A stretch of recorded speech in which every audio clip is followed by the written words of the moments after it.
சிறகடிக்க ஆசை எபிசோடு இன்னைக்கு நைட்டு என்ன நடக்கும் அப்படிங்கிறத இப்போ நம்ம பார்த்துடலாமா. விஜயா, சிந்தாமணி, பார்வதி, மீனா எல்லாமே டான்ஸ் ஸ்கூலில் உட்காந்துட்டு இருப்பாங்க.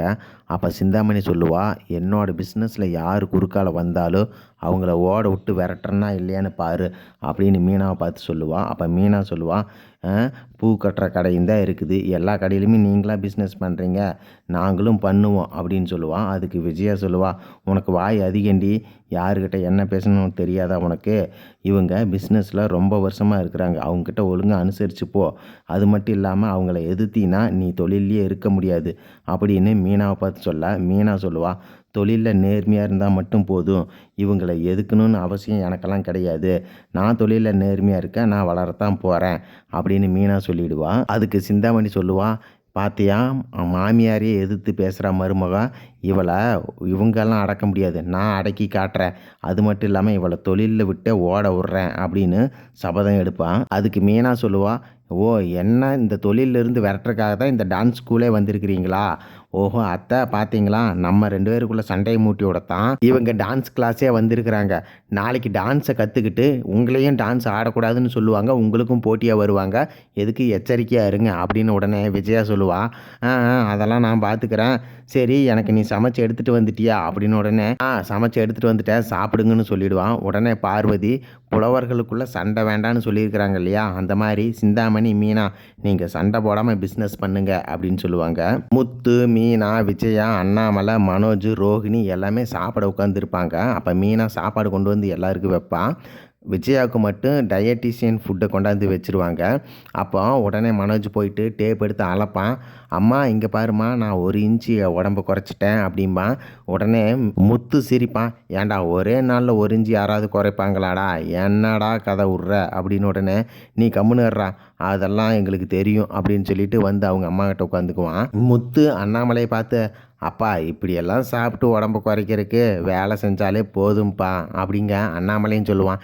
எதுக்கு விஜயா நீ கஷ்டப்படுற, நல்ல சாப்பாடு சாப்பிடு, உடம்புல கொழுப்பு குறையும் அப்படின்னு சொன்ன உடனே விஜயாவுக்கு கோவம் வந்துடும். நான் வீட்டில் வேலை செய்யாமல் சும்மா இருக்கிறேன்னு குத்தி காட்டுறீங்களா, நான் டான்ஸ் ஸ்கூல் வச்சுருக்கிறேன் அப்படின்னு அண்ணாமலையை திட்டுவான். ரவியும் சுருதியும் அப்போ வீட்டுக்குள்ளே வருவாங்க, கையில் 2 பாக்ஸ் வச்சுருப்பாங்க.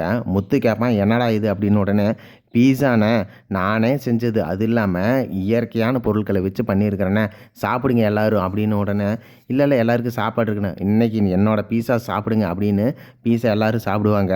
அதுக்கு விஜயாவும் மனோஜும் திருன்னு முழிப்பாங்க.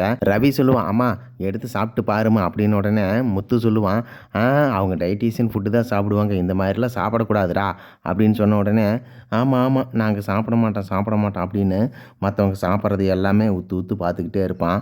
மனோஜ், ஐயோ நம்மளால் சாப்பிட முடியல, நம்ம பொண்டாட்டி மட்டும் சாப்பிட்றாளே அப்படின்னு யோசிச்சுக்கிட்டே உட்காந்துட்டு இருப்பான். விஜயா சொல்லுவான், நாளைக்கு எங்களுக்கு இதே மாதிரியே டயட்டிஷியன் ஃபுட்டு சமைச்சிரு மீனா அப்படின்னு சொன்ன உடனே முத்து சொல்லுவான், அப்படியெல்லாம் முடியாது, நாளைக்கு எங்களுக்கு ஆர்டர் இருக்குது, மீனா காலையிலே பூக்கடைக்கு போய் பூவெல்லாம் வாங்கி கொண்டு போய் மண்டபத்தில் சேர்க்கணும், அதனால அவளால் சமைக்க முடியாது அப்படின்னு. உடனே விஜயா சொல்லிவிடுவான், ஒழுங்காக நான் சொல்லி கேட்குற மாதிரி இருந்தால் வீட்டில் இருங்க, இல்லைன்னா வீட்டை விட்டே கிளம்பி போங்கடா அப்படின்னு சொல்லிவிடுவான்.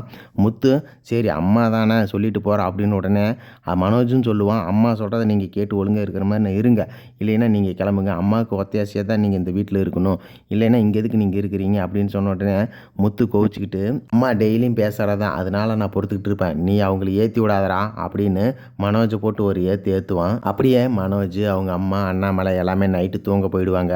மனோஜுக்கு வயிற்ற கலக்கும், அதே மாதிரி விஜயாவுக்கும் வயிற்ற கலக்கும். என்னது வயிறு கலங்குது அப்படின்னு பார்த்தா அவங்க சாப்பிட்ட சாப்பாடு சரியாக செரிமானம் ஆயிருக்காது.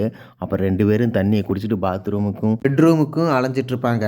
அப்போ அண்ணாமலை, எங்கடா நம்ம பொண்டாட்டியை காணாமனு எட்டி வந்து பார்க்கும்போது பாத்ரூமுக்கு ஓடியாந்துட்டு இருப்பான். விஜயா, என்ன இந்நேரத்தில் அப்படின்னு. உடனே இல்லை நாங்கள் சும்மா தான் உட்காந்து பேசிகிட்டு இருக்கிறோம் அப்படின்னு, டயட்டிஷியன் ஃபுட்டுனால தான் எங்களுக்கு இப்படி லூஸ் மோஷன் ஆயிடுச்சுங்கிறத சொல்லவே மாட்டான். அப்படியே இன்றைக்கி இந்த நாடகம் முடியுங்க. நாளைக்கு நைட்டு என்ன நடக்கும் அப்படிங்கிறத நாளைக்கு காலையிலேயே நம்ம சேனலில் வந்துருங்க. நம்ம சேனலை சப்ஸ்கிரைப் பண்ணிக்கங்க. நன்றி, வணக்கம்.